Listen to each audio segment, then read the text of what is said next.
Mga ka-business, baka samantalahin ko itong pagkakataon na to.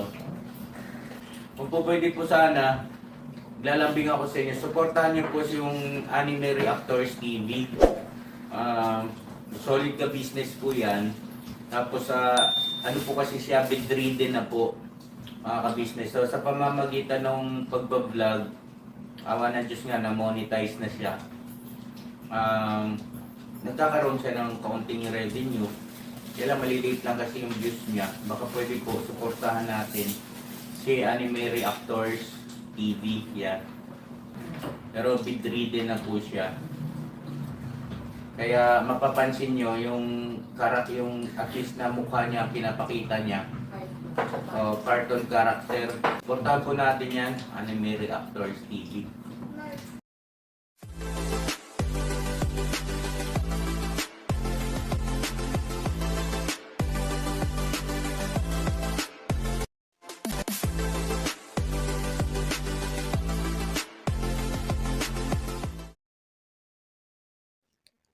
Hello guys, mapagpalang araw po sa ating lahat. Narito pong muli ang inyong lingkod, Anime Reactors TV. At sa mga hindi pa po nakaka-subscribe dyan sa aking munting channel, ay baka pwede naman pong makipindot na po na subscribe button. At makilike and share na rin po ng aking mga video. At patuloy din po natin suportahan ang Mag-amang Ka-Business Official at Papa Dins TV. At ganun din po yung kanilang second YouTube channel na Ka-Business Family.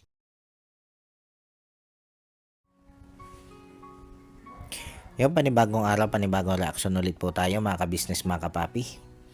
At for today's video po ay gusto ko lang pong sagutin ito mga sinabi nito si Thinking Buddy patungkol sa aming mga reactor dito sa naging premiere niya, na kung saan ay ginawa niya ng reaction video itong isang live ni ka-business, na kung saan ay dito ay iniimbitahan silang lahat na dumalo doon sa birthday celebration nitong si ka-business sa darating na September 28, para nga daw po magkaayos-ayos.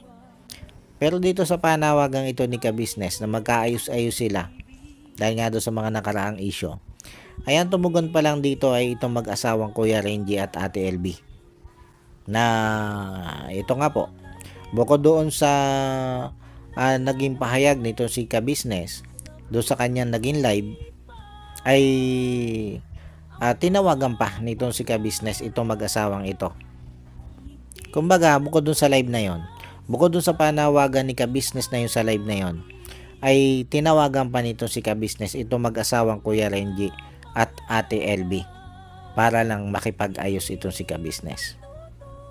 At dito mga ka-business, mga papi, ay syempre ginagalang natin itong si ka-business doon sa ginawa niyang pagsusumikap na makipag-ayos sa mga ito. Nasukdulan niyang siya ang magpakababa o sukdulang ibaba niya ng todo yung kanyang pride para makipag-ayos lang sa mga ito. Kasi biruin nyo, bukod doon sa kanya naging live o doon sa panawagan niya doon sa kanyang live, ay inisa-isa pa niya itong tawagan mga ito para lang makipag-ayos. Ay alam naman natin kung ano yung mga nangyari, di ba? Alam natin kung ano yung mga nangyari. Pero sila ka-business pa talaga yung nag-effort para magkaayos-ayos sila. At sa bagay na yan mga ka-business, mga kapapi, maging itong pagtugon nito si Kuya Renji at Ate LB doon sa naging pagtawag sa kanila ng private nito si ka-business, na nabanggit din naman yan ni ka-business dito sa kanyang bagong upload na video, na bukod nga po doon sa live na panawagan niya dito sa mga ito, ay tinawagan niya ito si Kuya Renji at Ate LB para nga po makipag-ayos. At tumugon naman ito si Ate LB at Kuya Renji. In fairness naman, tumugon din naman. Pero tulad po ng sinabi ko mga ka-business, mga kapapi, Ang bibigyan ko po dito na reaction video o ang gagawin ko po dito na reaction video ay yung patungkol dito sa sinabi nito si Thinking Body sa aming mga reaktor. Doon nga po sa naging premiere niya. Isa-isahin po natin yan mga ka-business, mga kapapi. Bagamat hindi na po ako kumuha ng clip video mula dito kay Thinking Body dahil medyo hahaba po tayo eh. Ayoko namang umabot na mahigit 1 oras itong aking ginagawang reaction video na ito para lang sagutin yung mga aligasyon o yung mga sinabi nitong si Thinking Body about sa aming mga reaktor. Pero bago po natin umpisa yan mga ka-business, mga kapapi, ay ililinaw ko lang po na dito sa ginagawa kong reaction video ito ngayon ay labas na po dito ang ka-business official. At ito po ay sa pagitan na lang namin nitong si Thinking Body. Dahil patungkol nga po sa mga sinabi niya laban sa aming mga reaktor. At syempre kung papaano namin ipinagtanggol itong sila ka-business doon sa mga ginagawang hindi maganda sa kanila nito sila Thinking Body at ng mga basher nila ka-business, ay ganun ko din pong ipagtatanggol ang sarili ko at maging ang mga kapwa ko reaktor sa mga pinagsasasabi nitong si Thinking Body laban sa amin. Uunahin ko na po dito mga ka-business, mga kapapi. Ito sinasabi nitong si Thinking Body na kami daw mga reaktor ay pinagmumura sila. Ngayon Thinking Body, saan ka namin minura? Saang video ka namin minura? Oo, may tanda akong isang reaktor na nakapagmura. At ang minura niya doon ay si Kuya Renji. Yun ay si Katangay PLC. Papangalanan ko na. Pasensya na po, Katangay PLC. Dahil totoo naman totoong nakapagbanggit doon ng mura ito si Katangay PLC. Patungkol dito kay Kuya Renji. Dahil syempre hindi na rin napigilan ni Katangay PLC yung kanyang damdamin yung bugso ng damdamin.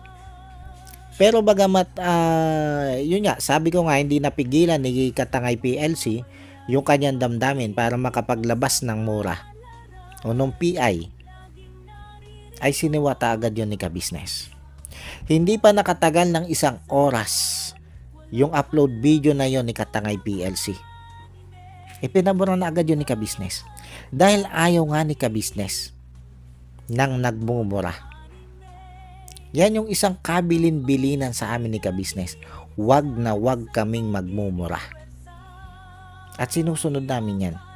Kaya nga nung nagkaroon si Katangay PLC ng isang reaction video na nakapagbitaw talaga siya doon ng mura o ng PI, ay kagyat yung pinabura ni ka-business. At bukod kay Katangay PLC, wala akong natatandaang may nagmura pa sa amin. O aaminin ko na minsan talaga ay may mga ekspresyon kaming salita na maaaring hindi kaaya-aya sa pandinig nyo. Syempre kayo nire-reaction na namin Alangan naman maging kaaya-aya yun sa pandinig nyo. Pero iniulit ko, ekspresyon lang yun. Hindi yun mura. Iba kasi yung mura kaysa doon sa mga ekspresyon na medyo masakit pakinggan. Iba yun iba yung mura. Kaya kung totoong may nagmura sa inyo bukod kay Katangay PLC, pangalanan mo Thinking Body. At iparinig mo na rin yung ginawa naming mura sa'yo. Mura. As in PI. Kung pini-ay ka namin o minura ka namin, o kahit pa si Kuya Renji at si Ate LB, o kahit pa nga yan si Aningat, o yan si Clarissa, alin man dyan sa mga naging video namin na pagbira dito sa mga kumalaban kay ka-business, kumuha ka ng clip video na kami nagmumura at iparinig mo yung pagmumura namin. Hindi yung sasabihin mo na pinagmumura kayo ng mga reaktor pero wala ka naman mailabas na pagmumura namin. Bakit hindi mo mailabas kung papaano ka namin minura o papaano namin kayo minura? Hindi yung sasabihin mo na pinagmumura ka naming mga reaktor na pati nanay mo ay minura namin. May isa ko natatanda ang naging reaction video ko na nabanggit ko yung patungkol sa magulang mo. Pero hindi ko minura doon ang magulang mo, thinking buddy. Kundi ang sinabi ko doon, ay mukhang hindi ka napalaki na maayos ng mga magulang mo. Bakit? Bakit ko sinabi yon? Kasi nga, hindi kita nakitaan kung papaano tumanaw ng utang na loob kay Laka Business. At hindi din kita nakitaan kung papaano mo irespeto sila ka business. At alam naman nating lahat yan, na ang pagtanaw ng utang na loob at pagbibigay ng respeto sa kapwa ay unang-unang itinuturo yan ng mga magulang. Ika nga, sa ating lahat ang una nating naging teacher ay ang ating mga magulang. Dahil yung mga magulang natin ang nagtuturo sa atin ng magandang asal. At dahil sa ipinakita mong wala kang modo, dahil hindi mo nga nirespeto sila ka business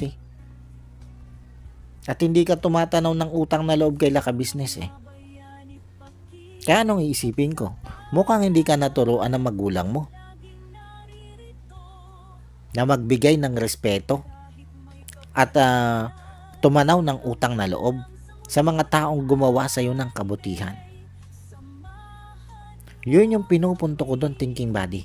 Pero, hindi ko minura doon ang iyong mga magulang. Ngayon sabihin mo, dyan sa sinabi kong yan, minura ko ba ang nanay mo? Minura ko ba ang mga magulang mo? Sambanda. Sambanda ko minura ang mga magulang mo.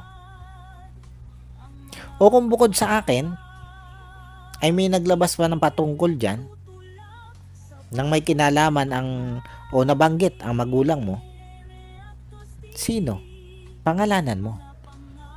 Dahil ang alam ko, ako lang ang nakapagbanggit ng ganun. Ako lang.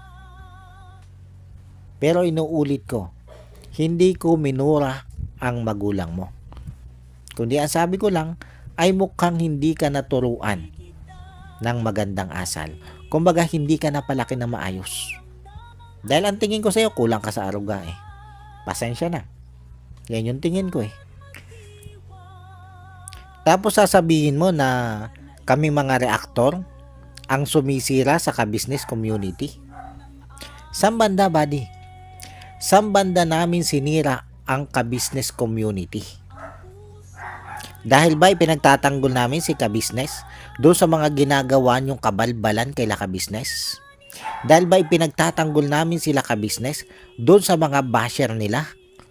Yung ba yung sinasabi mo na sinisira namin ang ka-business community?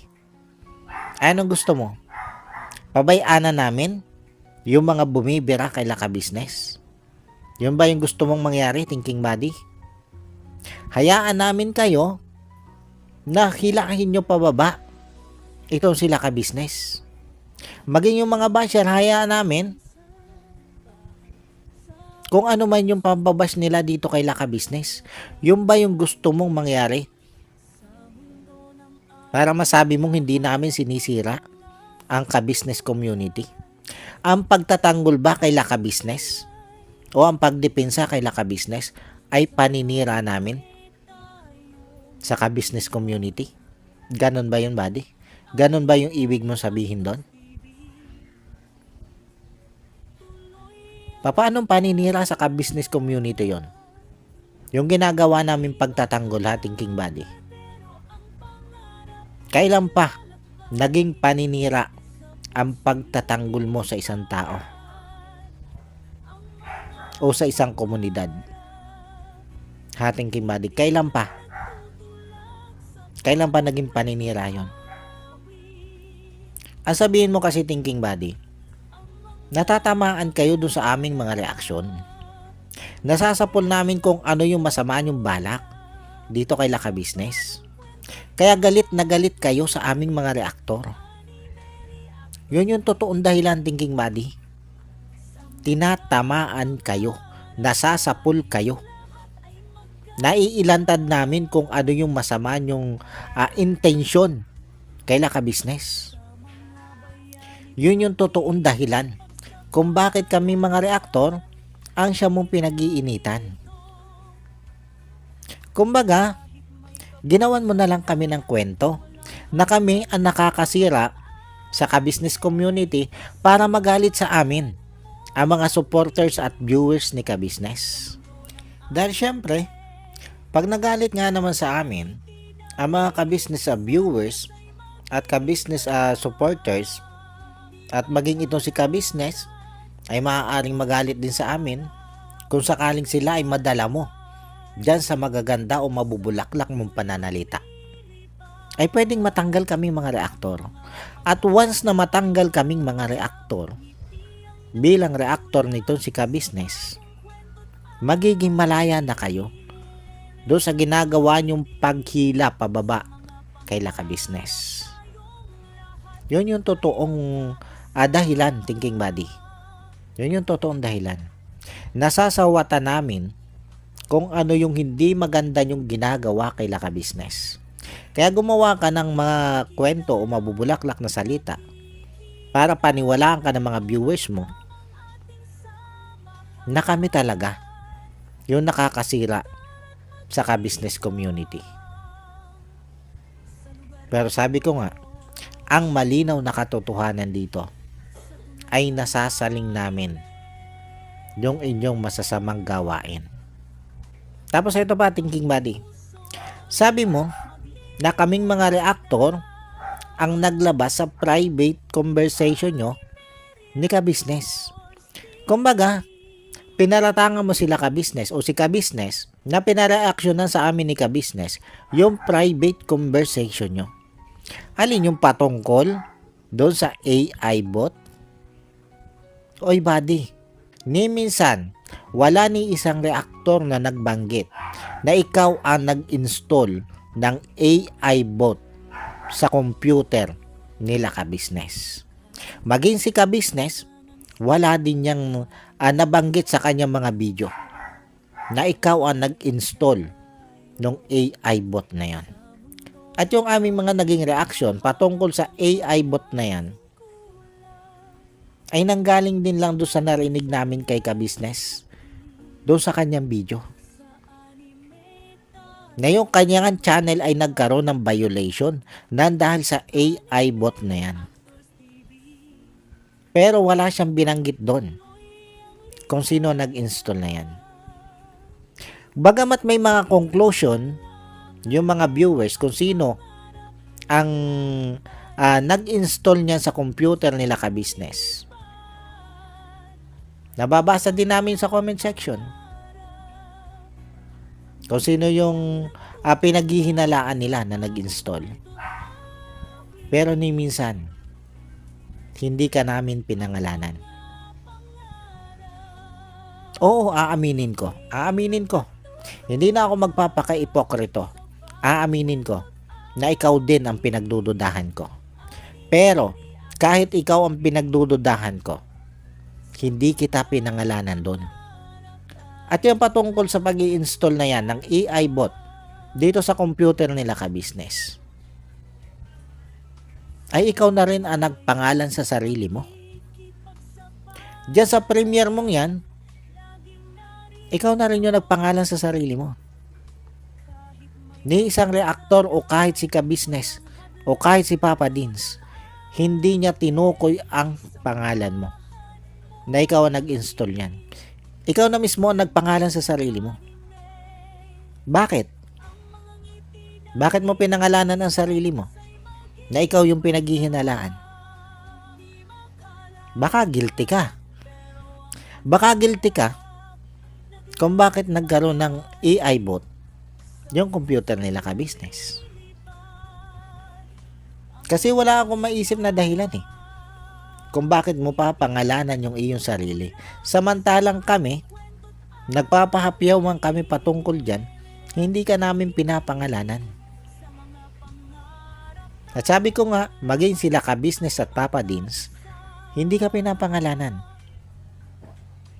Dahil ang sabi nga ni ka-business, ay wala siyang sapat na batayan para may tukuyin siyang pangalan. Pero dito sa isang live ni ka-business, Inako na niya. Inako na niya yung pagkakamali patungkol doon. Hindi ko alam kung anong dahilan ni ka-business kung bakit niya inako yon. Samantalang kahit reviewin lahat ng aming mga video patungkol dyan, wala kaming binanggit na pangalan kung sino ang nag-install nun. Kaya hindi ko nga alam kung bakit nag-sorry doon si ka-business sa puntong yon. Hindi ko alam kung ang pakay doon ni ka-business ay para matapos na ang lahat. Para wala ng usap. Pero sa pagkakataong ito, sinasabi ko, hindi sa aming mga bibig nagmula ang pangalan Thinking Body na nag-install ng AI bot na yan. Sa bibig mo mismo nang galing yan, hindi sa amin. At wala akong maisip na dahilan kung bakit mo pinangalanan ang sarili mo, kundi dahil guilty ka. At inuulit ko, Thinking Body, pangalanan mo yung sinasabi mong mga reactor na nagmura sa inyo. Mga. Ibig sabihin, hindi lang si Katangay PLC yung nagmura sa inyo, kundi marami kami. Dahil mga yung sinabi mo eh. Ibig sabihin, hindi isa. At pangalanan mo kung sino-sino yon. At kumuha ka na rin ng clip video ng pagmumura namin. Iparinig mo sa i-upload mo. Para mapaniwalaan ka na nagmura talaga kami. At tukuyin mo din yung mga aktor na nagmura sa nanay mo o sa magulang mo. Mura ha, mura. Siguro naman nakakaintindi ka ng mura, di ba? Kailangan mura. Baka naman yung simpleng mura hindi mo pa maintindihan. At siya nga pala, Thinking Body, doon sa sinasabi mong kailangan naming mag-sorry doon sa mga viewers, ano yung pagsosorry namin sa mga viewers, ha? Sorry po mga viewers dahil ipinagtanggol po namin sila ka-business doon sa ginagawa nila Thinking Body paninira kay ka-business. Ganun ba yung gusto mong marinig? Ha? Sorry po dahil ipinagtanggol po namin sila ka-business. Dapat po hinayaan na lang po naming siraan nila Thinking Body. Ganun ba, Thinking Body? O baka naman yung sinasabi mong pagsasabi ko sa mga basher na ang utak nila ay gagamunggo. Basher ang tinutukoy ko doon, Thinking Body. Sa bagay, viewers pa rin yung basher. Pero wala akong pakialam dyan sa mga basher na yan, Thinking Body. Dahil ikaw na rin ang nagsabi na yung mga basher ay nabubuhay sa inggit, sa galit. At bakit ko sila hihinga na sorry? Ay kung wala silang ibang alam na gawin, kundi ang mambash, ang magbitaw ng mga masasakit na salita. Kailangan mo bang mag-sorry doon sa mga yon? Na sorry po, dahil sinagot ko kayo doon sa mga mali nyo sinabi. Na sorry po, nagalit po ako doon sa masakit nyo sinabi. Alam mo buddy, once na nag-sorry ka sa nakagawa sa iyo ng pagkakamali, parang inamin mo na rin na sila yung tama at ikaw ang mali. Inamin mo na rin na totoo yung sinasabi nila laban sa iyo. Nag-sorry ka eh. Ibig sabihin sila yung tama at ikaw yung mali. Kaya never kong gagawin yan, Thinking Body. Once na alam ko na ako yung tama, hindi ako hihingi ng sorry kanino man. Handa akong mag-sorry doon sa mga taong nagawan ko ng pagkakamali. Pero yung ipinagtanggol ko sila ka-business doon sa mga basher, doon sa sinasabi kong mga tao o mga basher na ang utak ay gagamunggo, hihingi ako ng sorry sa mga yon sa kabila ng mga masasakit nilang sinabi kay ka-business? Never, buddy. Bakit ako hihingi sa kanila ng sorry? Ay sila yung unang nagbitaw ng masasakit na salita laban kay ka-business. Ipinagtanggol ko lang sila ka-business. At kailanman ay hindi ako hihingi ng dispensa sa ginawa kong pagtatanggol kay ka-business. Tandaan mo yan, Thinking Body. Tapos ito pa nga pala, buddy, bago ko malimutan. Doon sa sinasabi mo na may anaconda sa loob ng ka-business family dapat tinukoy mo. Dapat pinangalanan mo. Kasi unfair naman yun doon sa mga kagwang. Na lahat sila pag-iisipan ng mga viewers na isa sa kanila yung tinutukoy mong anaconda. Ngayon, paano makakasagot sa iyo yung kagwang na tinutukoy mo na siyang anaconda sa ka-business family kung hindi mo pinangalanan? Ang mangyayari ngayon ay lilikha yan, sinabi mong yan, ng pambabash sa lahat ng kagwang. Kasi hindi mo pinangalanan kung sino anaconda eh. Lahat sila pag-iisipan. Lahat sila suspect. Kung sino yung anaconda doon. Ay kung pinangalanan mo, ay di sana nakasagot yung kagwang. Yung kagwang na sinasabihan mong anaconda. Sana na idepensa niya yung kanyang sarili. Doon sa sinasabi mong anaconda siya. Pero dahil nga sa hindi mo pinangalanan kung sino yung tinutukoy mong anaconda sa loob ng ka-business family, hindi ngayon maipagtanggol ng kagwang na tinutukoy mo yung kanyang sarili. Ang hilig mo dyan sa ganyan eh. Ang hilig mo dyan sa hindi pagbibigay ng pangalan. Para ano? Para lahat sila ay mabash. Lahat sila ay lumaglag dahil nakikita mo na magaganda yung views nila. Ganon ba yung purpose mo doon? Para lahat sila ay mahila pababa nung sinabi mong yon na isa sa mga kagwang ay anaconda. Wala kang pinangalanan eh. Di kung sino man yung mapagdudahan ng viewers, siya yung kagwang na hindi susuportahan. At ang magiging epekto nun ay bumaba ang kanilang mga views. Tama, mali. Mukhang yun naman yung purpose mo eh kung bakit mo sinabihan may anaconda sa loob ng ka-business family. Ang gusto mo, magdamay-damay. Lahat sila ay bumaba ang views. Kasi kung totoo yan sinasabi mo at may batayan ka sa sinasabi mong yan, bakit hindi mo pinangalanan? Para na idepensa man lang nga nung kagwang na yon ang kanyang sarili. Ay wala eh. Hindi mo pinangalanan. Kaya sabi ko nga, ang magiging tendensya nun ay pare-pareho silang bumagsak. At dahil nga sa hindi mo pinangalanan, yan yung iisipin kong dahilan. Ang gusto mo silang ibagsak. Pare-pareho. Tama po ba ako mga ka-business mga kapapi? Doon sa pag-a-analyze kong yon? Dito sa sinabi ni Thinking Buddy na isa sa mga kagwang ay anaconda. Nalulunukin sila ka-business pag nagkaroon ng pagkakataon. Sabihin na natin na totoong may narinig ka na isang kagwang na nagsalita na medyo kontra dito kay Laka Business. Pero yung tawagin mo silang anaconda, parang napakasakit naman yata nun. Na yung inalagaan nila ka-business na mga kagwang ay may anaconda pala dyan. Tapos sabi ko nga dapat pinangalanan mo para hindi naman nadama yung iba. Yung mga ibang inosente.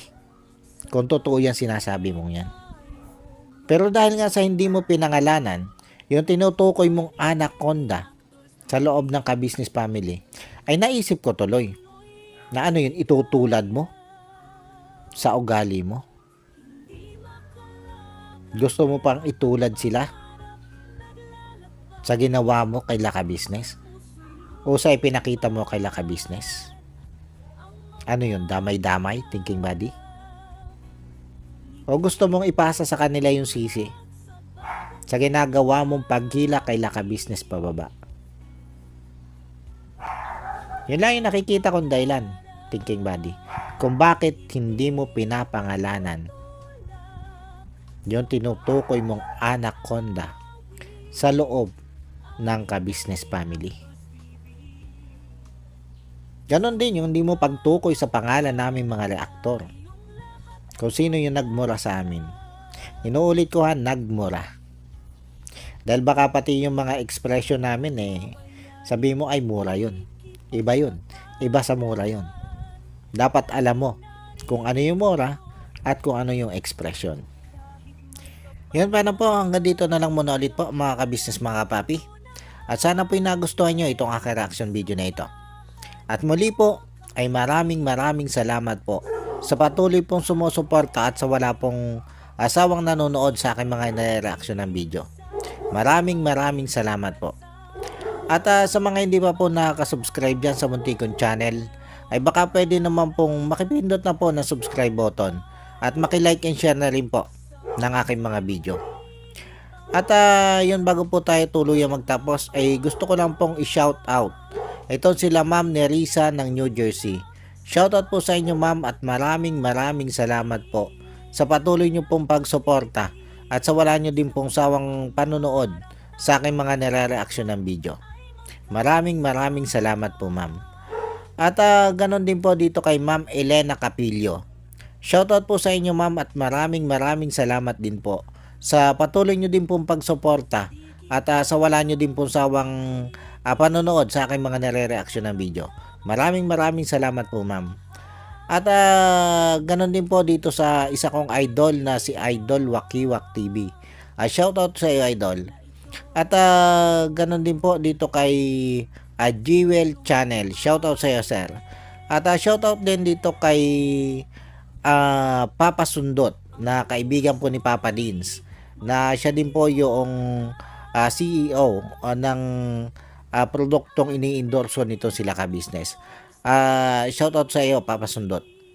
At syempre ganon din dito sa mga magigiting na kagwang ni ka-business na sila Kagwang Intoy Official, Kagwang Bay Papaya Official, Kagwang Buknoy Official, Kagwang Bornok Official, Kagwang Bugi Official, Kagwang Bong Official, at ito nga po sa babagong pasok na si Kagwang Damulag Official. Shoutout po sa inyo. At ganon din po dito sa aking mga kasamang reaktor na sila Taong Gala, Kalingap Turak, Katangay PLC, Mamplers Channel, MK Inday Okray TV, Alminda Mix Vlog, Annalisa Reality Vlog, at Joyce 27 TV. Shoutout po sa inyo. At muli po ay maraming salamat po and God bless po sa inyong lahat. Anime Reactors, shoutout po. Suportahan natin yan si Anime Reactors TV. Yan, pakisupport po natin. Siya po ay isang bidridden na mga ka-business. Check nyo po yung kanyang YouTube channel, Anime Reactors TV. Siya po siyang bidridden na, ayan, kahit paano nakakagawa-gawa siya ng mga reaction video patungkol sa ka-business official. Suportahan po natin para kahit paano magkaroon siya ng revenue, may magamit siya sa pambili-bili man lang ng gamot, ano po mga ka-business.